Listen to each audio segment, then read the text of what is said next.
Hi! Hello! నమస్తే. Welcome back to my YouTube channel journey Gayatri maker. So, ఇవాళ మన వీడియోలో వచ్చేసి నా డెలివరీ డీటెయిల్స్ ఫుల్ వీడియో అనమాట. ఆల్మోస్ట్ నా దగ్గర బంధువులకి, రిలేటివ్స్ గానీ, ఇంకా ఫ్రెండ్స్‌కి గానీ చాలా మందికి తెలుసనమాట డెలివరీ అయిందనేసి. కాకపోతే ఇంకా చాలా మంది అడుగుతా ఉన్నారు బయట ఎక్కడైనా కొంతమంది ఫోన్ చేసి అట్లా. సో, అందుకోసం నా గురించి ఇంకా తెలుసుకోవాలనుకునే వాళ్ళ కోసం, నేను తెలిసిన వాళ్ళ కోసం ఇన్ఫర్మేషన్ అయితే షేర్ చేస్తున్నాను. ఫుల్ వీడియో అయితే వాచ్ చేయండి మంచిగా.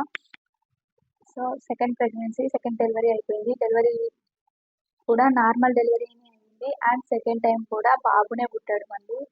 సో, ఇద్దరు బుల్లి కృష్ణలనమాట ఇప్పుడు ఇంట్లో. సో, నన్ను ఆశీర్వదించిన ప్రతి ఒక్కరికి, ఇంకా దేవుడికి అందరికీ చాలా అంటే చాలా థ్యాంక్ యూ. ఎందుకంటే నాకు నార్మల్ డెలివరీ అవుతదా లేదా ఇదే టెన్షన్ అనమాట లాస్ట్ మినిట్ వరకు. అండ్ స్టార్టింగ్‌లో లైవ్ వీడియోస్‌లో ఇంకా చాలా వీడియోస్‌లో కూడా నేను చెప్పినాననమాట. మంచిగా ఆశీర్వదించండి. నాకు నార్మల్ డెలివరీ అవ్వాలని, హెల్తీగా ఉంటాననేసి చాలా వీడియోస్‌లో నేను చెప్పాను. సో, తప్పకుండా మీలో చాలామంది ఆశీర్వదించుంటారు. అందుకోసమే నాకు మళ్ళీ healthy baby and normal delivery అయింది. సో, మామూలుగా పాప పుడితే బాగుండు అనైతే ఒక చిన్న ఆలోచన, కొంచెం ఇష్టం అయితే ఉండింది. ఎందుకంటే ఆల్రెడీ బాగున్నాడు కదా! పాప పుడితే బాగుండు అనేసి జస్ట్ అనుకున్నాము. బట్ అబ్బాయి అయినా పర్లేదు. ఎందుకంటే ఫైనల్‌గా 9 మంత్ వచ్చేసరికి ఫిక్స్ అయిపోయాం ఇంట్లోనే. ఎవరైనా పర్లేదు అబ్బాయినా, అమ్మాయినా. ఇద్దరము నేను ఇంకా వీళ్ళిద్దరు హెల్తీగా ఉంటే చాలు. ఇదొక్కటే మైండ్‌లో ఉంది మాకి. సో, అగైన్ బాబు పుట్టినందుకు మళ్ళీ హ్యాపీ. ఎందుకంటే ఎవరైనా సరే హెల్తీగా దేవుడిస్తుందే మనకి చాలా ఎక్కువ. ఎందుకంటే చాలా మంది పిల్లలు ఎవరు అలా ఇలా బాలేని వాళ్ళు ఎంతో మంది ఉంటారు. సో, వాళ్ళతో కంపేర్ చేసుకుంటే మనకి హెల్తీ బేబీ పుట్టి మనం హెల్తీగా ఉన్నామంటే చాలు. ఇంకా అమ్మాయి వద్దు అనుకునే వాళ్ళు కూడా చాలా మంది ఉన్నారు. అందుకే డాక్టర్స్ ఇప్పటికి కూడా మనకి అమ్మాయా బేబీ గర్ల్ బేబీ బాయ్ అనేది ఎక్కడ మనకి తెలియజేయట్లేదు. ఎందుకంటే ఇప్పటికీ అమ్మాయి అంటే ఇంకా చిన్న చూపుగా చూస్తా ఉన్నారు. తీసేపించుకుంటా ఉన్నారు. సో, అలాంటి వాళ్ళకు ఉన్నారు కాబట్టే ఇంకా డాక్టర్స్ కూడా అలానే మనకు కూడా చెప్పట్లేదు. మరి నా వరకైతే ఎవరైనా ఓకే. సో, ఫైనల్‌గా డెలివరీ అయిపోయింది.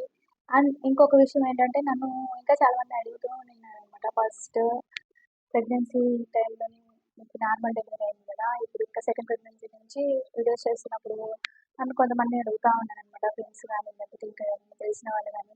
సో, నార్మల్ డెలివరీ అవ్వాలంటే ఏం చేయాలి? ఏమైనా టిప్స్ ఉన్నాయా? అది ఇది అనేసి. అప్పుడు నేనైతే ఒక్కసారే కదా డెలివరీ అయింది. మనకి మన మీద పెద్ద నాలెడ్జ్ ఇంకా అన్నీ ఉన్నాయో లేవో తెలీదు. ఊరికే ఏదంటే అది సలహా ఇవ్వడం ఎందుకులే అనేసి, ఏమో అలా అయిపోయింది దేవుడి వల్ల ఏదో కొంచెం అది ఇది అని చెప్పేస్తా ఉంటి. బట్ ఇప్పుడు సెకండ్ టైమ్ కూడా నార్మల్ డెలివరీ అయింది. సో, ఇప్పుడు కొన్ని టిప్స్ అయితే షేర్ చేస్తాను మీకు. ఏంటంటే అవి మెయిన్ వాకింగ్ అయితే బాగా చేస్తా ఉంటి నేను. ఆల్రెడీ నన్ను ఫాలో అవుతున్న వాళ్ళకి చాలా మందికి తెలిసే ఉంటుంది. నేను వీడియోస్‌లో షేర్ చేస్తా ఉంటాను ఏదో ఒక మంచి పాయింట్ అయితే. చూస్తున్న వాళ్ళకైతే మళ్ళీ తప్పకుండా తెలిసే ఉంటది. సో, అసలు చూడని వాళ్ళ కోసం ఏం చెప్తాను. వాకింగ్ అయితే ఫస్ట్ 3 మంత్స్ మాత్రం చేయలేదు. ఇంకా ఫోర్త్ మంత్ నుంచి కంటిన్యూగా morning 20 minutes and evening 20 minutes daily walking అయితే చేస్తా ఉన్నాను. ఇంకా ఏం ఎక్సర్సైజ్ అయితే చేయలేదు. నాకు డాక్టర్స్ కూడా పెద్ద సలహా ఏమి ఇవ్వలేదు. ఇలా చేయాలి, ఎక్సర్సైజెస్ అనేసి. వాకింగ్ అయితే మస్ట్‌గా చేయమన్నారు. అండ్ అది కూడా థర్డ్ ట్రైమిస్టర్ అనమాట. సెవెంత్ మంత్ పడిన తర్వాత నుంచి కొంచెం ఎక్కువ వాకింగ్ చేయాలి. ఎందుకంటే అప్పుడు బేబీ కొంచెం కిందకి డ్రాప్ అవుతది. పొజిషన్‌లోకి వస్తది. అలా వస్తేనే మనకి నార్మల్ డెలివరీ అవుతది. అదొక మెయిన్ థింగ్ అనమాట. అండ్ ఇంకా ఫుడ్ అయితే ఈ ఫుడ్, ఆ ఫుడ్ అని ఏం లేదు. మంచిగా ప్రోటీన్ గానీ, ఫైబర్ గానీ, కార్బోహైడ్రేట్స్ ఏదైనా సరే అన్ని ఈక్వల్ క్వాంటిటీస్‌లో అయితే తీసుకోవాలి. బట్ నేను అంత మంచి ఫుడ్డీని కాదు. బట్ తిన్నానో లేదో కూడా నాకే తెలీదు. సో, అందుకే ఫుడ్ విషయం అయితే ఏం షేర్ చేయట్లేదు. ఏదో నేను నా మైండ్‌లో ఏముండిందంటే బేబీ మరీ బొద్దుగా ఇంత వెయిట్ ఉండాలి. 3 కేజెస్, 4 కేజెస్ వెయిట్ గెయిన్ అవ్వాలి అలాంటిదేం లేదు మైండ్‌లో. జస్ట్ హెల్తీగా ఉండాలి. ఫిట్‌గా ఉండాలి. అంటే దానికోసం బోన్ స్ట్రెంత్ బావుంటే చాలు. అండ్ డెలివరీ టైంకి నాకు బ్లడ్ గానీ, ఎనర్జీ బావుండాలి. ఆ టైంకి మళ్ళీ కళ్ళు తిరిగి పడిపోవడం అలాంటివి అవ్వకుండా ఉండాలంటే ఎలాంటి ఫుడ్ తీసుకోవాలి. ఇదొక్కటే నేను కాన్సంట్రేట్ చేసింటాననమాట. First time and second time. So, నేను సక్సెస్ అయ్యాను. నేనేంటంటే బత్తాయి జ్యూస్ బాగా మంచి సీజన్ కాబట్టి నేను కన్ఫర్మ్ అయినప్పటి నుంచి థర్డ్ మంత్, ఫోర్త్ మంత్ నుంచి కంటిన్యూగా బత్తాయి జ్యూస్ అయితే తాగుతున్నాను రెగ్యులర్‌గా బ్లడ్ కోసం అయితే. ఎందుకంటే ఫస్ట్ ప్రెగ్నెన్సీ టైంలో కూడా నాకు డెలివరీ డేట్‌కి 10 పాయింట్సే ఉండింది. అదొక్కటే కొంచెం టెన్షన్‌గా ఉంది. ఎందుకంటే డెలివరీ టైంకి కొంచెం 11, 12 పాయింట్స్ అయినా ఉంటే బాగుండు అన్నట్టు చెప్తా ఉన్నారు డాక్టర్లు. ఫైనల్గా 10 ఉంది కదా, ఓకే పర్లేదు, అని బార్డర్లో ఉంది అనేలాగా చెప్తున్నారనమాట. సో ఈసారి ఎలాగైనా ఆ ప్రాబ్లం రాకూడదు, మెయిన్ బ్లడ్ బాగుండాలి. అండ్ పుష్ చేసే టైంకి మళ్ళీ నేను కళ్ళు తిరిగి పడుకోవాలి కాకుండా కొంచెం ఎనర్జెటిక్గా ఉండాలి అంటే ముందు నుంచి ఏం ఫుడ్ తీసుకోవాలి, రైస్ ఎక్కువ తినకూడదు, అలానే మంచిగా కర్రీస్ కానీ లేదంటే మంచి ఫైబర్ ఐటమ్స్ అవి జ్యూసెస్ టైప్ అనమాట, కొంచెం అవి ఎక్కువ తీసుకోవాలి అనేసి వాటిపైన మాత్రమే కాన్సన్ట్రేట్ చేశాను. అంతేగాని బేబీ ఇంత వెయిట్ అంత వెయిట్, నాకు 8 మంత్లో కూడా చెప్పారనమాట బేబీ కొంచెం వెయిట్ తక్కువ ఉంది అనేసి. సో బేబీ వెయిట్ గెయిన్ అవ్వాలి, అది హెల్దీగా అవుతే చాలు అనేది ఒక్కటే ఉంది నాకు. సో దానికోసం బత్తాయి జ్యూస్ అండ్ దానిమ్మ జ్యూస్ బ్లడ్ కోసం అయితే కంటిన్యూగా ఏదైతే తీసుకున్నానో తప్పకుండా చెప్తాను, ఎందుకంటే దానివల్లే బ్లడ్ ఇంక్రీజ్ అయిందేమో అనేది నా మెయిన్. ఎందుకంటే ఫస్ట్ ప్రెగ్నెన్సీ టైంలో 10 పాయింట్స్ ఉంది, సెకండ్ ప్రెగ్నెన్సీ టైంలో నమ్ముతారో నమ్మరో డెలివరీ డేకి ఇంకొన్ని క్షణాల్లో డెలివరీ అయినాక నా బ్లడ్ 13 పాయింట్స్ ఉంది, హైయెస్ట్ నా లైఫ్లో ఇదే అనుకుంటాను. మామూలుగా రిపోర్ట్స్లో కూడా 11 to 14 ఇచ్చారు. సో 13 పాయింట్స్ అంటే ఇంకా నార్మల్ టైంలో సింగిల్గా నేను ఉన్నప్పుడు కూడా ఎప్పుడైనా బ్లడ్ టెస్ట్ చేసినా అంత బ్లడ్ అయితే ఉండదు. ఇప్పుడు డెలివరీ టైంలో బేబీ ఇంకా కొన్ని క్షణాల్లో డెలివరీ అయిపోయాక అంత బ్లడ్ ఉందంటే అది గ్రేట్, నా విషయం మామూలుగా చాలా మంది ఉంటుందేమో, బట్ నేనైతే గ్రేట్ అని ఫీల్ అవుతాను, ఎందుకంటే నేను తినేది ఇది నాకు కూడా తెలుసు కాబట్టి. సో నా మెయిన్ కాన్సన్ట్రేషన్ బ్లడ్ పైన పెట్టాను. సో బ్లడ్ ఎందుకంటే మనకి బ్లడ్ లాస్ అవుతూ ఉంటాం కదా, ఆ టైంలో మనం ఎక్కువ బీపీ డౌన్ అయిపోవడం లేదా హై అయిపోవడం కళ్ళు తిరిగి పడిపోవడం పుష్ చేయడానికి ఎనర్జీ ఉండదు. సో మెయిన్ మనకు కావాల్సింది బ్లడ్ అనేది ఒకటే ఉంది నాకు మైండ్లో. సో అనుకున్న విధంగానే బ్లడ్ బాగుంది అండ్ దేవుడి దయ వల్ల ఆ డెలివరీ టైంకి బీపీ కానీ షుగర్ కానీ థైరాయిడ్ ఏం లేవు, అన్ని కంట్రోల్లో ఉన్నాయి. సో అదొకటి ప్లస్ అయింది నాకు, వాక్ చేయడం వల్ల చాలా వరకు అన్ని కంట్రోల్లోనే ఉన్నాయి. సో ఫుడ్ అయితే ఎక్కువ తీసుకోలేదు, దానివల్ల బేబీ మాత్రం వెయిట్ తక్కువ ఉంది, తక్కువ అంటే 2.8 ఉందన్నమాట బేబీ వెయిట్. నేను ఫస్ట్ బాబు టైంలో 3 kgs ఉన్నది. సో పెద్ద డిఫరెన్స్ ఏం లేదు, ఎందుకంటే నేను తినేది కూడా అంతంత మట్టుకే, ఎందుకంటే బాగా వామిటింగ్స్ అవుతున్నాయి first time, second time vomitings లేకపోయినా తినలేకపోతున్నాను. సో అందుకోసమైనా బ్లడ్ బాగుండాలి అనేసి ఒకటి తీసుకున్నాను. అన్నీ వెళ్ళాలి, యాక్టివ్గా ఉండాలి, కొంచెం బోన్ స్ట్రెంత్ ఉంటే చాలు బేబీకి మెయిన్ అనేది ఒకటే నా పాయింట్. సో దానికోసం మీకు కూడా చెప్తాను, కొంచెం రైస్ ఇవి ఎక్కువ తినకుండా కొంచెం హెల్దీ ఫుడ్ కర్రీస్ కానీ లేదా ఫైబర్ ఇలాంటివి కొంచెం ఎక్కువ తీసుకుంటూ ఇంకా వాకింగ్తో పాటు ఏదైనా డాక్టర్ సలహా మేరకు చిన్న చిన్న ఎక్సర్సైజెస్ కూడా చేసుకుంటే నార్మల్ డెలివరీ తప్పకుండా అవుతుంది. ఎందుకంటే నార్మల్ డెలివరీ గురించి ఇంత స్పెసిఫిక్గా చెప్తున్నాను, నార్మల్ డెలివరీ అవ్వడం అనేది చాలా ఇంపార్టెంట్ మనకి. ఎందుకంటే ఇప్పుడు పేరెంట్స్ దగ్గర ఉంటాము, ఫస్ట్ ప్రెగ్నెన్సీ టైంలో కానీ లేదంటే డెలివరీ అయినా 3-4 months 5 months వరకు ఇక్కడే ఉంటాము, రెస్ట్ తీసుకుంటాము. కానీ తర్వాత మనకి ఫ్యూచర్లో ఇంకా మన పిల్లల్ని మనమే చూసుకోవాలి, మనల్ని మనం చూసుకునేంత టైం ఉండదన్నమాట. హస్బెండ్ మనము పిల్లలు అన్ని బిజీ లైఫ్లో మన గురించి మనం పట్టించుకునేంత టైం కూడా ఉండదు. సో అప్పుడు ఇంకా వీక్ అయిపోతాము, మోషన్ తగ్గిపోతే అన్నీ తగ్గిపోతాయి. సో ఆ టైంలో అందుకోసం ఇప్పుడే కొంచెం హెల్దీ ఫుడ్ తీసుకొని యాక్టివ్గా ఉండడానికి అయితే ట్రై చేయాలి. దానికోసం అయితే నార్మల్ డెలివరీ అనేది మనకి చాలా ఇంపార్టెంట్, ఎందుకంటే సిజేరియన్తో కంపేర్ చేస్తే నార్మల్ డెలివరీ కొంచెం త్వరగా రికవర్ అవుతాము. ఒక 2-3 వీక్స్ మ్యాక్సిమం అంతేను, దానికి ఇంకా ఎక్కువ టైం పడుతుంది, స్టిచెస్ ఉంటాయి. అది కాక స్టార్టింగ్లో ఇదే కొంచెం పెయిన్ఫుల్ నార్మల్ డెలివరీ అనుకుంటే, అది నేను ఎక్స్పీరియన్స్ అయితే చేయలేదు, బట్ తెలిసిన వాళ్ళైతే కొంతమంది చెప్పారు కూర్చొని ఫీడింగ్ ఇవ్వడానికి కూడా కష్టమే, స్టిచెస్ ఉంటాయి, అది రికవరీ కూడా చాలా టైం పడుతుంది. అని పొట్ట తగ్గని కూడా మనము నార్మల్ డెలివరీ అయితే నెక్స్ట్ డేనే బెల్ట్ పెట్టేసుకోవచ్చు ఫిట్గా, ఇంకా ఏదైనా చిన్న చిన్నవన్నీ చేసేసుకోవచ్చు వాటిని అది ఇది. బట్ సిజేరియన్కి టైం చాలా పడుతుంది, ఎందుకంటే స్టమక్ పైన స్టిచెస్ వేస్తారు కదా చాలా వరకు. సో బెల్ట్ పెట్టుకోలేము అని కూర్చొని ఇబ్బంది, లేచిన ఇబ్బంది, చాలా వరకు రెండింటితో కంపేర్ చేస్తే చాలా ప్రాబ్లమ్స్ ఎక్కువే ఉంటాయి దానికి. సో అందుకోసమే స్పెసిఫిక్గా చెప్తాను. అండ్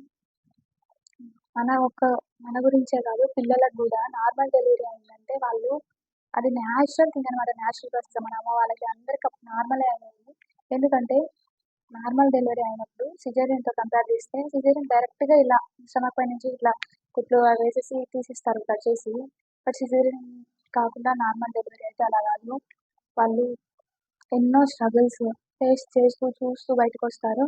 అండ్ ఆల్సో వాళ్ళకి బయటకు వచ్చిన తర్వాత కూడా ఇమ్యూనిటీ పవర్ ఎక్కువ ఉంటుంది, అన్ని స్ట్రగుల్స్ పాపం బర్త్ టైంలోనే చూస్తారు. అండ్ అదొకటే కాదు, లంగ్స్ కూడా కొంచెం మెచ్యూర్డ్గా అంటే లైక్ వీళ్ళతో కంపేర్ చేస్తే సిజేరియన్ వాళ్ళతో జలుబు, దగ్గు లాంటివి తక్కువ వస్తాయి. ఎందుకంటే వాళ్ళు ఉమ్మనీరు అన్నీ వాటి మధ్యలో నుంచి వస్తారు మంచిగా హెల్తీగా. సో అదైతే ఇంకా చాలా ఫుల్ డీటెయిల్స్ అయితే నాకు తెలీదు. బట్ ఖచ్చితంగా సిజేరియన్‌తో కంపేర్ చేస్తే నార్మల్ డెలివరీ తల్లికి కానీ, బిడ్డకి కానీ ఇద్దరికీ మంచి మంచి బెనిఫిట్స్ ఉన్నాయి. చాలా లాభాలున్నాయి. బట్ అలా అని అందరూ సిజేరియన్ అవ్వలేదు, ఎందుకు అవ్వలేదు అలా కాదు నేను చెప్పేది. కొంతమంది ఏంటంటే పాపం ముందే డాక్టర్స్ చెప్తారనమాట. ఏదన్నా హెల్త్ ఇష్యూస్ ఉన్నాయి, మీకు కష్టము, మీకు నార్మల్ డెలివరీ అవ్వదు. అలా ఓకే. అలా చెప్పిన వాళ్ళైతే ఓకే. ఇంకా ఎక్కువ స్ట్రగుల్ తీసుకోని అవసరం లేదు. ఇంకా వాళ్ళకి తప్పదనమాట. బట్ అలా గాకుండా కొంతమంది ఎవరో చెప్పినారు, పెయిన్స్ ఎక్కువుంటాయి అనేసి మాకు డైరెక్ట్‌గా సిజేరియన్ చేసేసేయండి అస్సలు ట్రై చేయకుండా కొంతమంది పాపం లాస్ట్ మినిట్ వరకు ట్రై చేస్తారు నార్మల్ డెలివరీ అంటే. కానీ అవ్వలేరనమాట. సో, అలాంటి వాళ్ళకి డాక్టర్సే సలహా ఇస్తారనమాట. ఓకే. మీకు కష్టం అండి. మీరు నార్మల్ కష్టము సిజేరియన్ చేయించుకోండి. అలాంటి వాళ్ళకి ఓకే పాపం ఇంకేం చేయలేం వాళ్ళ పరిస్థితి. కానీ ఇలాంటి వాళ్ళ గురించి అయితే చెప్తాను. పక్కన వాళ్ళు చెప్పారు అది అనేసి మీరు విని చెడిపోయేదే కాక ఇంకా మంచిగా ఇప్పుడు ప్రెగ్నెన్సీ వచ్చిన వాళ్ళకి అలాంటి వాళ్ళకైతే అలాంటి తప్పుడు సలహాలైతే ఇవ్వకండి. అదేం లేదు. పెయిన్స్ అయితే ఉంటాయి. నేను కూడా చెప్తున్నాను. ఫస్ట్ ప్రెగ్నెన్సీ టైంలో చూసాను. అప్పుడే కష్టం అనుకున్నాను. మళ్ళీ సెకండ్ ప్రెగ్నెన్సీ ఈజీ ఏం కాదు. ఏ ప్రెగ్నెన్సీ అయినా ఎప్పుడు పెయిన్స్ అప్పుడు కామన్. కొత్తగానే ఉంటాయి. ఆ పెయిన్స్ భరించాలి తప్పదు. కాకపోతే ఏంటంటే ఒక 4, 5 ఒక అవర్స్ మాత్రమే. ఇంకా లేదంటే అట్లీస్ట్ కొంతమందికి వన్ డే ఒక 10 అవర్స్, 12 అవర్స్ అంతే. ఆ రోజు కష్టపడితే త్వరగా రికవరీ అవుతాము. ఇంకా చాలా హెల్త్ ఇష్యూస్ నుంచి మనం బయటపడతాము. ఇంకా చాలా మంచిది. సో, అంతేగాని ఇది ఈజీ కదా! పెయిన్స్ తెలీదు. 1 అవర్‌లో అయిపోద్ది, 5 మినిట్స్‌లో అయిపోద్ది అనేసి మీరైతే ఎవరికీ సలహా ఇవ్వకండి. అలాంటి సలహాలు ఇచ్చే వాళ్ళైతే తీసుకోకండి. ఇదైతే నా సలహా. మీ మంచి కోరుకునే వ్యక్తిగా నేనైతే చెప్తాను. సో, తప్పకుండా ప్రెగ్నెన్సీ వాళ్ళు కానీ ఎవరైనా వీడియోస్ చూస్తూ ఉంటే లేదంటే మీ రిలేటివ్స్ ఎవరైనా ప్రెగ్నెంట్‌గా ఉంటే తప్పకుండా ఈ విషయం అయితే షేర్ చేయండి. ఎందుకంటే అందరి మంచి కోసమే చెప్తాను నేను కూడా. మనం ఒకరి మంచి కోరుకుంటే తప్పకుండా మనకి మంచి జరుగుతుంది. సో, నార్మల్ డెలివరీ గురించి అయితే అది. నాకు నార్మల్ డెలివరీ అయ్యింది కాబట్టే నేను చెప్పగలుగుతున్నాను ఈ విషయాలన్నీ. సో, తప్పకుండా మీ ఫ్రెండ్స్‌కి గానీ, ఎవరైనా మీ రిలేటివ్స్‌కి గానీ ఈ విషయం అయితే షేర్ చేయండి. నాకైతే డాక్టర్స్ ఫస్ట్ ప్రెగ్నెన్సీ టైంలో నేను ఆ డాక్టర్‌ని మీట్ అయింది డెలివరీ డేనే అనమాట. ఆ ముందు రోజు వరకు వేరే డాక్టర్ దగ్గర చూయించుకున్నాను. సడెన్‌గా ఆ సార్‌కి కొంచెం హెల్త్ ఇష్యూస్ వచ్చాయి. సో, ఈ మేడంని రికమెండ్ చేశారు. ఆ రోజే వెళ్ళి అడ్మిట్ అయ్యాను. ఈరోజు వెళ్ళాను చెకప్‌కెళ్తే మామూలు చెకప్‌కి వెళ్ళంగానే అడ్మిట్ అవ్వమన్నారు. సో, నాకి తెలీదు మేడం గురించే తెలీదు. ఎందుకంటే ఫస్ట్ టైమ్ అట్లా వెళ్ళాను. ఇంకా ఉమ్మనీరు తక్కువ ఉంది. అప్పటికి 10 మంత్స్ వచ్చేసాయన్నమాట. నాకు 9th కంప్లీట్ అయిపోయి 10th మంత్ పడింది. సో, ఇంకా ఎక్కువ వెయిట్ చేయడం ఎందుకుమా 39th వీక్‌లో ఉన్నాము. ఇంకా డెలివరీ ఇప్పుడు చేసేద్దాం అన్నారు. మేడంకి అయితే చెప్పాను. మరీ చెప్పాను. మేడం నాకు నార్మల్ డెలివరీ అయింది మేడం. నార్మల్ డెలివరీ ఎందుకంటే అది ఎలా ఉంటుందో కూడా నాకు తెలీదు. చేయించుకుంటావా అని. చేయించుకుంటావా అంటదేంటి మేడం చేయాలి కదా! అనే ఫీలింగ్‌లో ఉంటి నాకు. అంత పెయిన్స్ అంత కష్టం అనేది ఆ రోజుకి నాకు తెలీదు. సో, పెయిన్స్ ఎక్కువైన టైంలో లాస్ట్ మినిట్‌లో మేడంకి చెప్పాను. మేడం వద్దు మేడం నాకు డెలివరీ చేసేసేయండి అని. నువ్వు మార్నింగ్ నుంచి ఎంత చెప్పావో నీకే తెలీదు. నిన్ను చూసి నేను ఇన్‌స్పైర్ అయ్యాను. ఖచ్చితంగా నార్మల్ చేయాలి అనేసి నేనైతే ఫిక్స్ అయ్యాను. సో, కాస్త ఓపిక పట్టు అని చెప్పారు మేడం. సో, మేడమే నాకు చాలా ఇన్‌స్పిరేషన్ అనమాట. సో, తప్పకుండా చెప్తాను నేను డాక్టర్స్ విషయంలో మంచి డాక్టర్‌నైతే ఎంచుకోండి. ఎందుకంటే నేను అప్పుడే కొత్తగా ఇక్కడికి ట్రాన్స్‌ఫర్ అయ్యారు మామ. సో, మాకు డాక్టర్స్ ఏం తెలియకపోయినా మేడం మాకు ఎంతో సపోర్ట్ చేశారు. నార్మల్ డెలివరీ అయితేనే మనకి హెల్తీగా ఉంటాము అనేసి నాకు చాలా చెప్పారు. సో, ఇంక తప్పకుండా సెకండ్ ప్రెగ్నెన్సీ టైంకి అయితే ఇప్పుడైతే మేడం దగ్గరే చూపించుకున్నాను. మధ్యలో ఒక మిస్‌క్యారేజ్ అయిందనమాట. నాకు అబార్షన్ అయింది. అప్పుడు హైదరాబాద్‌లోనే చూపించుకున్నాను 4 మంత్స్. బట్ అందరూ అక్కడ డాక్టర్స్ అందరూ అలానే ఉంటారని కాదు గానీ, వాళ్ళేంటంటే ఆ 3 మంత్స్‌లో నాకు 20,000 పైన బిల్ అయింది. ఒక 3 టైమ్స్ హాస్పిటల్‌కెళ్తే ఎవ్రీ టైమ్ 5,000, 7,000 ఇట్లా అయిపోయిందనమాట. ఎందుకయిందో తెలీదు. ఎన్ని టెస్ట్‌లు అన్ని బ్లడ్ టెస్ట్‌లు అని అదని ఇదని పుట్టబోయే బిడ్డకి కూడా ఫీవర్ రాకూడదని అప్పుడే ఇంజెక్షన్. ఇవన్నీ నాకు చేయలేదు మేడం ఫస్ట్ ప్రెగ్నెన్సీ టైంలో. ఇప్పుడెందుకు అన్నా కూడా, లేదమ్మా ఇవన్నీ చేయాలి. చేసినందుకు పర్లేదు. కానీ లోపల బేబీ ఎలా ఉందో చెప్పలేదు. 4th మంత్ పడింది. ఇంట్లోనే బ్లీడింగ్ అయ్యి అబార్షన్ అయిపోయిందనమాట. సో, అలా ఉంటది పరిస్థితి. అందుకనేసి అందరు డాక్టర్లు అదని కాదు. బట్ మనం మంచి డాక్టర్స్‌నైతే ఎంచుకోవాలి. ఎందుకంటే వాళ్ళు మనకి మంచిగా చెప్తున్నారా లేదా మనకి అనేది మనకి తెలియాలనమాట. సో, ఈసారి థర్డ్ మంత్‌లో బాగా వామిటింగ్స్ ఎక్కువుంటే చేసుకోలేక అయితే వచ్చేసాను అమ్మ వాళ్ళ ఇంటికి. సో, ఇంకా వేరే డాక్టర్ దగ్గరికైతే ఎళ్ళాలనుకోలేదు. అందుకే ఫస్ట్ ప్రెగ్నెన్సీ టైంలో దివాన్ టైంలో చూపించుకున్న డాక్టర్‌నే ఫస్ట్ టైమ్ థర్డ్ మంత్ నుంచి ఇప్పుడు డెలివరీ డే వరకు అక్కడే చూయించుకున్నాను. సో, సో, మేడం కూడా కోఆపరేటివ్, హెల్ప్ చాలా అంటే చాలా మంచిది. ఇక్కడ బాపట్లలో గానీ, చీరాల్లో గానీ ఈ చుట్టుపక్కల ఎక్కడ ఉన్న వాళ్ళు ఎవరైనా వీడియోస్ చూస్తా ఉంటే తప్పకుండా గోరంట్ల హాస్పిటల్‌లో అయితే నేను ప్రీతి మేడం దగ్గర అయితే చూపించుకున్నాను. మీకు కూడా రికమెండ్ చేస్తానండి. ఎందుకంటే చాలా మంచిది మేడం. ఒక గైనిక్ లైక్ ఓన్లీ ప్రెగ్నెన్సీ అనే కాదు, ఏదైనా గైనిక్ రిలేటెడ్ ఇష్యూస్ ఉన్న వాళ్ళైనా, ఏదైనా మీకు ఖచ్చితంగా మంచి గైనిక్ కావాలి అనుకున్న వాళ్ళైతే తప్పకుండా చెప్తున్నాను, మేడం దగ్గర అయితే చూపించుకోండి. చాలా మంచి వాళ్ళు మేడం. మేడం మాట్లాడుతుంటేనే మనకి పాజిటివ్ వైబ్రేషన్స్ వస్తాయన్నమాట. సో, ఈసారి చెప్పానన్నమాట మేడంకి. మేడం తప్పకుండా నాకు నార్మల్ డెలివరీనే చేయాలి మీరు అని చెప్పాను. ఎందుకంటే నాకు తెలీదు చిన్నప్పటి నుంచి ఏమైనా సిజేరియన్ అన్నా, ఏదైనా ఆపరేషన్ అన్నా, స్టిచెస్ అన్నా అనమాట కొంచెం భయం అనమాట. ఎవరికైనా చూసినా కూడా భయము. సో, నేను అదొక్కటే మేడంకి చెప్తా ఉంటే, మేడం నాకు ఆపరేషన్ వద్దు, సిజేరియన్ అస్సలు వద్దు, తప్పకుండా నేను నార్మలే చేయాలి అనేసి. సో, ఎంత చెప్పినా మనకి ఈ డెలివరీ టైంకి ఆ పెయిన్స్ భరించలేకైతే వచ్చేస్తా ఉంటది. నోట్లోంచి ఆ మాట అయితే వచ్చేస్తది. ఎవరికైనా మేడం వద్దు మేడం, వద్దు మేడం అంటే, మేడం అయితే నవ్వుతానని, లేదు మా నువ్వు చాలా కోఆపరేటివ్, హెల్ప్‌ఫుల్‌గా ఉంటావు. మాకు చాలా సపోర్ట్ చేస్తావు. నువ్వు ఫస్ట్ ప్రెగ్నెన్సీ టైంలోనే చూసాను. ఎప్పుడు పుష్ చేయమన్నా గానీ, ఏదైనా చెప్పినా వెంటనే రియాక్ట్ అవుతావు అంత పెయిన్స్‌లో కూడా. సో, నీలాంటి వాళ్ళకి తప్పకుండా మంచిగా జరుగుతది, నార్మల్ అవుతది అని చెప్పారు. సో, ఇప్పుడైతే హాస్పిటల్ స్టాఫ్ మొత్తం కలవరిచ్చారనమాట. అందరూ మేడంకి అదే చెప్పారు. మేడం చాలా కోఆపరేటివ్ ఈ అమ్మాయి, మంచిగా సపోర్ట్ చేస్తుంది. మాకు ఇంత ఈజీగా నార్మల్ డెలివరీ చేయొచ్చు అని ఇలాగ అనేసి నాకైతే నిజంగా హ్యాపీ అనిపించింది. ఆ టైంలో బాగా పెయిన్స్ ఇబ్బందితో మాట్లాడలేకపోయిన వాళ్ళతో. బట్ నెక్స్ట్ డే అందరూ మంచిగా మాట్లాడారనమాట. నిజంగా చాలా అందుకే చెప్తాను, ఆ రోజే కష్టంగా ఉంటది మనకి. తప్పకుండా నార్మల్ డెలివరీ అయితే ట్రై చేయండి. సో, మనకి ఇదంతా ఎందుకు చెప్పానంటే, మనం ఫిజికల్‌గా ఎన్ని ఎక్సర్సైజ్ చేసినా ఎంత స్ట్రాంగ్ ఉన్నామో మెంటల్‌గా అంతే స్ట్రాంగ్ ఉండాలి. ఇది మా డాక్టర్ నాకు చెప్పిన విషయం అనమాట. సో, మెంటల్లీ కూడా చాలా స్ట్రాంగ్ ఉండాలి. ఇంకా నాకు అవుతది, నేను చేయగలను, పుష్ చేయగలను, లాస్ట్ మినిట్ వరకు ట్రై చేస్తాను, ఏ హోప్‌తో ఉండండి. తప్పకుండా నార్మల్ డెలివరీ అవుతది. మంచిగా హెల్తీ బేబీ పుడతది. అందరికీ నన్ను బ్లెస్ చేసిన వాళ్ళందరికీ థ్యాంక్ యూ. నేను కూడా అందరికీ బ్లెస్ చేస్తానని, ఎవరైనా ప్రెగ్నెన్సీ వాళ్ళు ఉంటే తప్పకుండా మీకు మంచిగా ఉండాలి అనేసి. సో, నా గురించి ఇంత మంచిగా అందరూ కోరుకునే వాళ్ళందరికీ చాలా థ్యాంక్ యూ. ముఖ్యంగా మా పేరెంట్స్‌కి, మా బ్రదర్ వీళ్ళు కూడా కొద్ది రోజులు ఉన్నారు. ఇప్పుడు లాస్ట్ మినిట్ వరకు నేనైతే అమ్మ, నాన్న ఎంతో పడ్డారనమాట మా కోసము. హోంవర్క్ చేసి పెడుతూ, బయట ఏదైనా పనులు చూసుకుంటూ, అమ్మ నాన్న ఆఫీస్‌కి, నానేమో ఆఫీస్ వర్క్ బయటకెళ్తాడు. అమ్మ పాపం కాళ్ళు నొప్పి, చెయ్యి నొప్పి, ఎక్కువసేపు నిల్చున్నా కష్టం, చాలా కష్టం ఆమెకి. అయినప్పటికీ ఎంత కాలు వాచిపోయి నేనే చేస్తున్నా. ఎందుకంటే ఒక్క నన్ను చూసుకోవడం అయితే ఒక ఎత్తు. మళ్ళీ అది కాక మా గిర్వాన్ బాబు ఉన్నాడు కదా, చాలా అంటే చాలా అల్లరి ఆయన. ఆయనని చూసుకోవడం అంటే ఇంకా ఒకరికి సరిపోదనమాట. ముగ్గురు నలుగురు కావాలి. అలా మమ్మల్ని అయితే ఈ 5, 6 మంత్స్ నుంచి చాలా అంటే చాలా భరించారు. అండ్ డెలివరీ టైం కూడా అమ్మ నాన్న నాకు చాలా సపోర్ట్ చేశారు. ఫస్ట్ ప్రెగ్నెన్సీ టైంలో కూడా అంతే. మా అమ్మ ఎంత పెయిన్స్ వచ్చినా 1 డే అయినా పర్లేదు, 2 డేస్ అయినా పర్లేదు, పెట్టండి నార్మల్ చేయాలి. అది మా అమ్మే అనమాట డాక్టర్‌తో ఎక్కువ మాట్లాడింది నాకంటే కూడా. సో, నిజంగా అమ్మ నాన్నలకి థ్యాంక్ యూ చెప్తున్నాను. చాలా చిన్న మాట, ఇంకా లైఫ్ లాంగ్ వాళ్ళకి రుణపడి ఉంటాను. అంతకంటే ఏం చేయలేను. ఇప్పటికీ ఇంకా చాలా మనం ఇంకా ఇప్పుడు అస్సలు ఏ పని చేయకూడదు. కొంచెం చలికాలాలు, వర్షాకాలాలు కాబట్టి. సో, వాటర్‌లో చేపెట్టకూడదు. ఇంక ఎటువంటి చిన్న ప్లేట్ కాదు కదా, ఇంకా నువ్వు బాబుని చూసుకో చాలు, ఇంకా అన్నీ నేనే చూసుకుంటానని ఎంత బర్డెన్ కూడా చూసుకుంటుంది. అమ్మ అంటే అంతేనేమో. మేబీ అందుకే అంత పేషెన్స్ నాకు ఉంటలేదు. అందుకే నాకు కూడా అమ్మాయిలని ఇవ్వలేదేమో దేవుడు.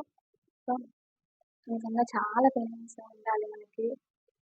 దానికోసం మా అమ్మ నాన్న అయితే నాకు ఎంత చూసుకున్నారంటే ఇంక అది చాలా తక్కువ అనమాట. ఎంత అంత అనైతే నేను చెప్పలేను. అండ్ దానికి మా హస్బెండ్ కూడా ఇక్కడే ఉండి పిల్లల్ని నువ్వు హెల్తీ బాగుంటే చాలు అనేసి చాలా సపోర్టివ్‌గా ఉన్నారు. సో, దానికోసం అందరికీ చాలా థ్యాంక్ యూ. ఎందుకంటే ఇదంతా ఎందుకు చెప్తున్నానంటే, మీ ఇంట్లో ఎవరైనా ప్రెగ్నెంట్‌గా ఉన్నారంటే అదే వాళ్ళని చాలా మంచిగా చూసుకోండి. ఎందుకంటే వాళ్ళకి ఫిజికల్‌తో పాటు హెల్త్ ఇష్యూస్‌తో పాటు మెంటల్‌గా చాలా హ్యాపీగా ఉండాలి వాళ్ళు. హ్యాపీగా ఉంటేనే హ్యాపీగా, హెల్తీగా మంచి బేబీ అయితే వస్తారు. వాళ్ళు ఏదైనా ఇబ్బంది పడతా ఉంటే ఆ బేబీకి కూడా అలాంటి ఇష్యూసే వస్తా ఉంటాయి. మైండ్‌లో కొంచెం ఎక్కువ ఆలోచించడం, వేయడం ఇలాంటివైతే చేయకూడదు. ఏది జరిగినా మన మంచికే అనుకోవాలి. పాజిటివ్ జరుగుతది చాలా మందికి, కొంతమంది నెగెటివ్ జరుగుతది. ఓకే, నెగెటివ్ జరిగితే వదిలేయి, ఇంకో మంచి పాజిటివ్ విషయం అయితే జరుగుతది అనే హోప్‌తో ఉండండి. మంచిగా ఉండండి. మన పేరెంట్స్‌ని గానీ, ఇంట్లో వాళ్ళని ఎవరినైనా ఇబ్బంది పెట్టకుండా, మీరు ఇబ్బంది పడకుండా హెల్తీగా పాజిటివ్ థాట్స్‌తో హెల్తీ ప్రెగ్నెన్సీగా ఉండాలి అని చెప్పేసి, ముఖ్యంగా ప్రెగ్నెంట్ లేడీస్ అయితే ఎక్కువ వాచ్ చేస్తూ ఉంటారేమో అనేసి నేను అందుకోసం వాళ్ళకి ఎక్కువ చెప్తున్నాను. సో, తప్పకుండా హెల్తీ హెయిర్ అయితే కనండి. ఇలాంటి ఇంకా మంచి మంచి విషయాలు ఇంకా కొంచెం ఇప్పుడు ఇదొకటి మెయిన్ థింగ్ మర్చిపోయాను. చెవులో కాటను ఇంకా కొంచెం వేడిగా ఉందనిపిస్తే పర్లేదు, ఓన్లీ కాటన్ సరిపోద్ది. లేదు ఇంకా ఎక్కువ చలిగా ఉందనిపిస్తే తలకి క్లాత్ గుడ్డ కూడా కట్టుకోవాలి. అండ్ నడుముకి బెల్ట్, అండ్ కాళ్ళకి చెప్పులు, ఈ 3 విషయాలైతే అస్సలు మర్చిపోకండి. బెల్ట్ నాకు కూడా కష్టమే. ఇన్ని రోజులు అలవాట్లేదు కదా, బెల్ట్ ఏదోలా ఉంటుంది. ఒక్కొక్కసారి కట్టినా తీస్తున్నాను. బట్ అది కొంచెం మనం కొంచెం ఫిట్‌గా మంచిగా కనిపించాలి అదంటే బెల్ట్ కూడా ఇంపార్టెంట్, పొట్ట తగ్గాలి అంటే. అండ్ చెవులోకి ఇది మెయిన్ థింగ్ అనమాట. ఎందుకంటే నాకు ఈ బాబుకి ఆ బాబుకి మధ్యలో ఒక అబార్షన్ అయిందని చెప్పాను కదా! ఆ టైంలో 3, 4 మంత్సే కదా అనేసి కొంచెం నెగ్లెక్ట్ చేశాననమాట నేను. ఏం పెట్టుకుంటాము ఇంకా 9 మంత్స్ అవ్వలేదు కదా, ఏం అవ్వదులే అనుకున్నాను. బట్ మైగ్రేన్ వచ్చింది. 24 అవర్స్ తలనొప్పి. సో, దానికోసం మెయిన్ అయితే చెవులో కాటన్ పెట్టుకోవడం అయితే ఎవ్వరు మర్చిపోకండి డెలివరీ అయిన వాళ్ళైతే. అండ్ పాదాలకి చెప్పులు కూడా. ఇది ఎండాకాలం అయితే పర్లేదు కానీ చలికాలం, వర్షాకాలం వచ్చిందంటే అస్సలు కనీసం ఒక 3, 4 మంత్స్ చాలా స్ట్రిక్ట్‌గా ఉండాలి. ఫుడ్ విషయంలో అంటే ఇంకా ఇష్టం పెద్దవాళ్ళు ఏదైనా చెప్తారు కాబట్టి ఇది తినాలి, అది తినాలి. మన మంచి కోసమే చెప్తారు కదా అమ్మ వాళ్ళైనా, అత్త వాళ్ళైనా. సో, అది కొంచెం పాటించండి. అండ్ ఆల్సో డాక్టర్స్ చెప్తారు. సో, వాళ్ళు చెప్పింది వినాలి. 2 విషయాలు విని మంచిగా ఏముంటే అది తీసుకోండి. ఫుడ్ విషయం అయితే చెప్పట్లేదు. బట్ హెల్త్ పరంగా చెవులకి ఇది కానీ, నడుముకి బెల్ట్ కానీ, కాళ్ళకి చెప్పులు కానీ 3 అయితే మెయిన్ థింగ్. నాకు కూడా చెప్పారు పెద్దవాళ్ళు. సో, మీకు కూడా చెప్తున్నాను. ఇవైతే మెయిన్ తీసుకోండి. అండ్ అండ్ మంచిగా హెల్తీగా ఉంటే కనండి డెలివరీ అయిన తర్వాత ఇవన్నీ పాటించండి. హెల్తీగా ఉండండి. మంచి విషయాలు ఇంకా ఏమన్నా నా గురించి కానీ నెక్స్ట్ అప్డేట్స్ అయితే తప్పకుండా ఇస్తాను. కొంచెం టైం పడతా ఉంది వీడియోస్ చేయడానికి. బట్ నేను కొంచెం ఫ్రీగా ఉన్నప్పుడు, ఊరుకున్నప్పుడు తప్పకుండా మంచి మంచి విషయాలు షేర్ చేస్తాను. నా గురించి కానీ, లేదంటే మీకు కూడా ఇన్ఫర్మేటివ్‌గా ఏదైనా ఉంటది. ఇప్పటి వరకు ఆల్మోస్ట్ నేను ఎవ్రీ వీడియో మంచి ఇన్ఫర్మేటివ్ వీడియోనే షేర్ చేస్తున్నాను అనుకుంటున్నాను. అది బాబు విషయాలైనా, లేదా ఇంట్లో విషయాలైనా ఏదైనా ఎక్కువ థింక్ చేయకుండా నాకు తెలిసినవి మీకు తప్పకుండా తెలియాలి అనుకునేవైతే మంచి వీడియోస్ అయితే షేర్ చేస్తాను. అండ్ బాబుది కూడా మాకేం యూజ్ అనుకుంటారేమో చాలామంది. బట్ అది కూడా అట్‌లీస్ట్ ఒకరికైనా యూజ్ అవుద్దేమో, పేరెంట్స్ ఎవరైనా చూస్తా ఉంటారేమో అని నాకి ఎలా మెమరబుల్‌గా ఉంటదని వీడియో చేస్తున్నాను. సో, అట్‌లీస్ట్ ఒకరికైనా అది ఎలా చేస్తున్నారు, దేనికి అని ఖచ్చితంగా థాట్ అయితే వస్తది అనేసి, కొంతమందికైనా యూజ్ అయితదనేసి అన్ని వీడియోస్ అయితే అన్ని టైప్‌గా ఉండేటి మొత్తం అన్ని రకాలుగా పెడుతున్నాను.